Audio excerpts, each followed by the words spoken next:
In this video, I'm going to teach you how to play with friends in Polyfield. It's a very easy process, so make sure to follow along.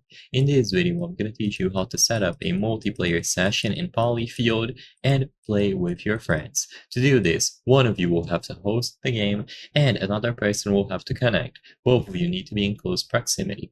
So to start, go over to the play option from the home screen, and like I said before, one of you will be hosting the match.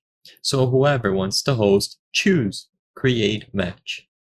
Now, before you actually proceed, make sure that you note down your router IP. If you go over to your Wi-Fi settings and you tap on the network details for the network that you are currently connected to, you will have your IP. Usually, it's going to be something like 192.168 followed by a specific set of numbers. All that you have to do is note down this full number here. So go to your network details and find your IP. You don't have to use this yourself if you are going to be hosting. Instead, you will be giving this IP to whoever is going to join you. So once you are inside of the Create Match menu, you can customize the match type, type limit, max score, friendly fire, and all of the other details. Make sure to set up NPCs if you want them, and then choose Start.